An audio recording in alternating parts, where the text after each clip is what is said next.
Ito ang mga swerteng pagkain o handa para sa bagong taon.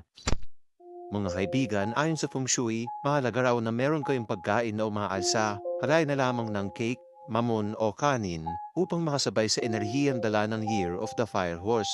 Importante rin daw na meron kayong noodles tulad ng pansit o spaghetti, at swerte rin daw kapag meron kayong handa na isda, lalo na kung ito ay buo mula ulo hanggang buntot.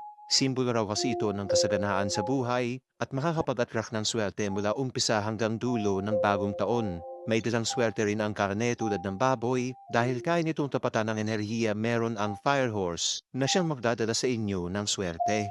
At syempre, hindi daw dapat mawala ang matatamis na panghimagas bilang pambalanse sa matinding enerhiya meron ang Year of the Fire Horse nang sa ganon ay mapanatili ang kagalakan at pagiging positibo. Pakatandaan na kahit anuman ang ating ihanda o kahit wala man tayong handa sa paparating na bagong taon, ang mahalaga ay kumpleto at kasama natin ang ating pamilya na sabay-sabay sasalubungin ang panibagong yugto ng ating buhay at yun ang tunay na swerte.